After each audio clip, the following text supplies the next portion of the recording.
Hey guys, Stella Christoph here again for another Elestrals video. Today we're going to be going over our runes. There are 5 rune types in this game. We have Invoke, Counter, Artifact, Divine, and Stadium. We're going to go over each one of these types. I'm going to show off some of the cards in each of these categories and then how to combo the cards, play the cards, and even in some cases counter the cards. So first off, we're going to go over our stadiums. Each element has its own stadium. For this video, everything I go over when it comes to elements will be from the earth type. So all your stadiums at this point in the game only have a 1 cost for spirit. Folio Forest is our earth.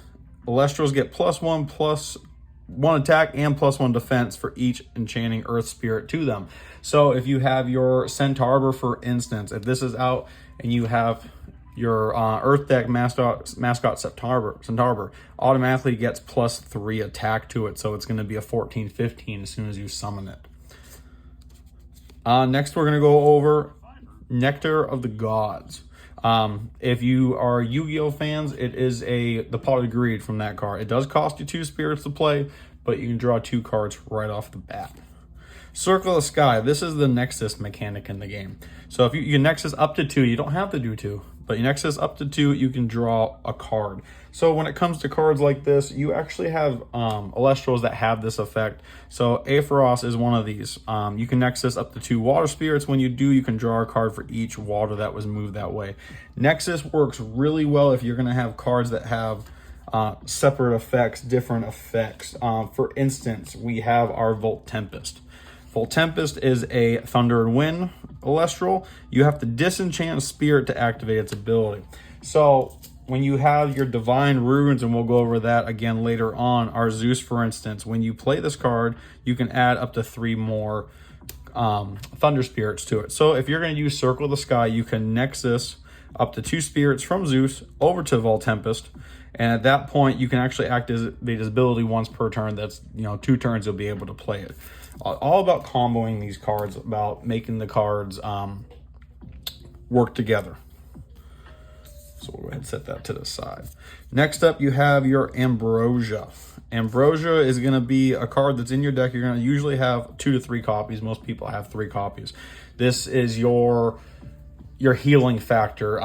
Again, everything with Elestrals, you have to use your spirits. That's your life, that's your resource, everything. So most people are going to use 2 of these.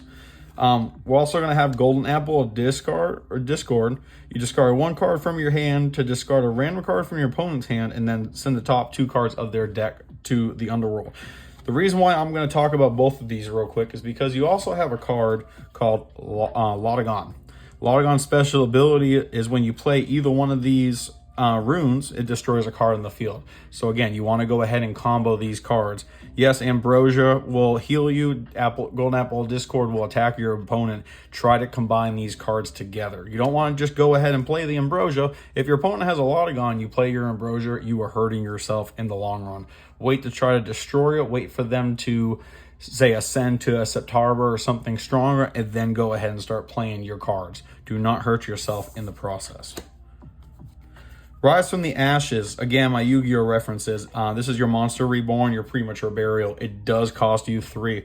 That is the biggest issue with that. But say you're playing a Wind deck and you have Pantera. Pantera is the strongest attack in the game.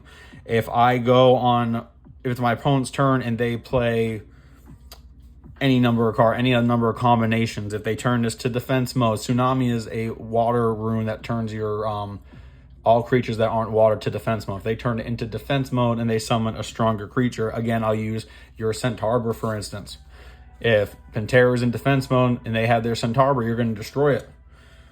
So you're going to play Rise of the Ashes on your turn, bring it right back, deal some massive damage to your opponent. Resting on your laurels. This has to do more with the enchanting spirits on the field. When your opponent has at least 2 more enchanting spirits than you, you can target and destroy your opponent's Elestral with the least amount. So again, you're talking about wiping the field. If I have a Lotagon and a Centaur, my opponent have both of those on the field, the Lotagon 9 times out of 10 will get destroyed unless the Nexus mechanics say this has more spirits on it.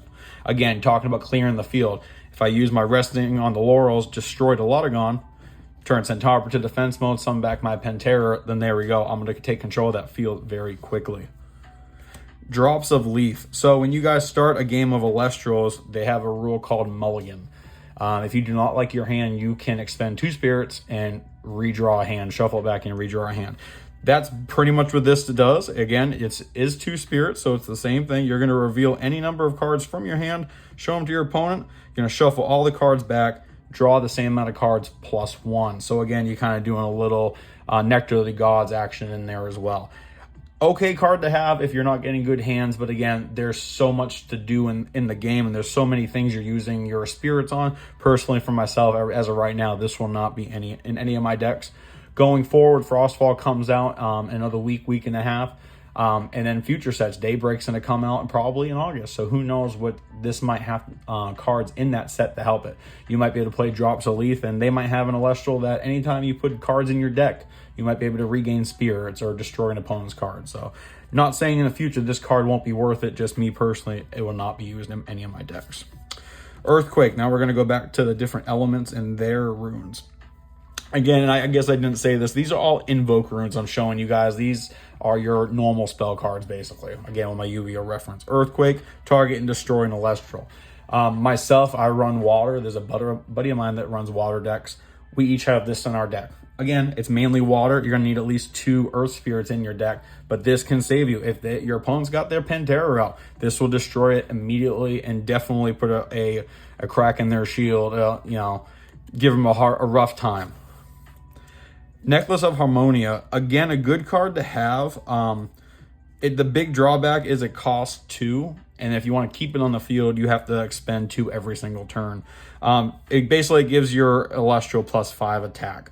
If you don't sacrifice 2 spirits or extend 2 spirits by the end of your turn, or at the end of your turn, it gets destroyed. This is a quick 1 turn. Again, I'm going to go my Centaur and my Pantera. Add 5. I got a 16 versus a 15. I'll be able to knock them out. All right, next up, we are going to go to our artifact runes. Scythe of Demeter. This one gives plus 2 attack and plus 3 defense. Again, very good card to have.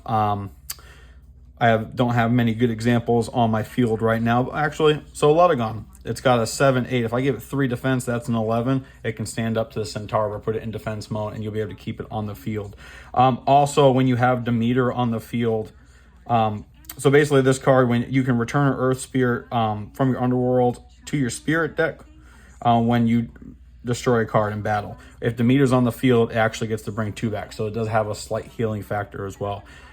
This card also pairs well with the water decks. Galaxy is a water card. When a card has a water spirit, it inverts the attack and defense. So again, plus 2 and plus 3 invert that to like your Galaxy. So instead of a 2/5, this will turn it to a 4/8, and then you can switch it back. You can switch it. Pandora's Box. Now we're going ahead and we're getting to our counter runes. Counter runes can be played on your turn after it's been face down for 1 turn, but immediately on your opponent's turn. Anytime they do something, you can counter them. This Pandora Box can only be cast when your opponent searches their deck for a card, negate the effect, destroy it, and then your opponent's gonna send the top 2 cards of their deck to the Underworld. That card pairs very well, sorry for me reaching across, with cards like Elechick. Elechick is going to be very important if you have up to 3 Divine Runes in your deck and you need to get them. So Elechick comes to the field, you cast it, you're going to search your deck for a Demeter, or in this case a Zeus, which I got right up here. Pandora's Box is going to negate that. Helios Chariot Ride. This Helios Chariot Ride can only be cast during the draw phase. Your opponent cannot cast runes this turn. So again, you put this face down on the field, your opponent has their turn, back to your turn. Play this during the draw phase. Now they can't cast any type of rune, including counter runes. So if you have a big play, again, you're trying to destroy that Pantera. You have a big play, now your opponent can't do anything about it. Charon's Obol. Until the end phase, when Elestral is destroyed in battle, you can draw a card. Again, you got no cards in your hand, and you're kind of worried your Pantera or your Centaur will come start destroying cards in your field. This will help you get extra cards and hopefully come up with a game plan to defeat those monsters. Poison Tipped Arrow is a card that a lot of people are using, at least 2 in your deck. A lot of people are using 3. Basically, when your opponent casts an Elestral, you can use this card. You can take 2 defense right off the bat, and at the end of their turn, you can expend a spirit to destroy their card. I keep going back to Pantera. that 15. So again, the second they summon that, drop it down to a 13. Yeah, to a 13. It's still going to do damage unless you have other counter runes or high defenses, or you have your Volt Tempest, for instance, that has a 13 attack. Then they're going to be square. They're going to be even. The good thing about this, again, at the end of their turn, expend a spirit, destroy Penterror, sorry. I kind of mixed those two together. Gorgon's Gaze, this is a card that people definitely are going to have 3 in their deck. Target an Elestral until the end phase of the Elestral's effect is negated. It cannot receive any enchantments, attack, nexus, or ascend. So you're locking that card. Your Eldergun's on the field and you say your opponent wants to ascend into Centaur. They can't do anything. They summon their Penterror, block it immediately the rest of the turn. Altar of Stars. This, again, we got our Nexus mechanic. So if you Nexus 1, and if you do, you change the position of Elestral. So prime example is going to be your Spinous X. Your Spinous X is a card you're always going to play in defense, and special ability says you can attack while it's in defense, and you use that 9 defense power. So again, I have my Altar of Stars. I'm going to go ahead and switch that position. I'm going to use this, and now that on my next turn, it only has a 1. Almost every card's going to beat a 1. We got 2 more cards left to go through. Your next counter is going to be Shield of Achilles. Again, a really good card. It can only be cast when an opponent declares an attack. You're going to expend 1 spirit equal to the Elestral's enchantment. So the issue is with this, again, you got your cards like Penterror or Centaur that have a 3 cost. You're going to have to expend a total of 4 spirits now. 1 for activation, 3 for them. But it's going to negate that attack, and it's going to return that to their hand. Again, you got your 3 cost cards over here. It takes you normally 2 turns to summon that. Send it back to their hand, screws everything up for them. They wasted all this time summoning the cards, and now you can start off fresh. And our last one is going to be our Divine Rune. This one I got Demeter. I also got Zeus to show you guys. So whenever you cast these cards, you can add up to 3 or 4 spirits to them. They're spirits. So you got Earth and you got Thunder. I think the Wind one, Aeolus, is the only one that you can do 4 with. They each have their own abilities. So for instance, your Zeus is actually every time you can disenchant the Thunder once a turn, and it's going to give them a -3/3.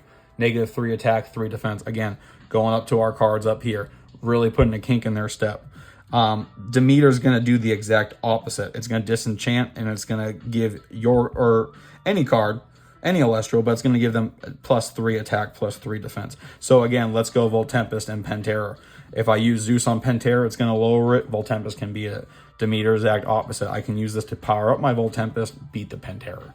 A lot of people, almost everyone's going to have these, and depending on what your strategy is, Earth Beatdown, for instance, is really good to have a Demeter. You have your Viscerus on the field. It can get up to a 7 attack if you have all 3 on the field. Go ahead, give that +3. Now you got a 10 attack on the field for 1 cost of a spirit. That's all I got for you guys today. Again, thank you for all the support. If you guys liked the video, subscribe, leave comments down below. My name is Stellar Christoph. I hope you guys all have a stellar day. See ya.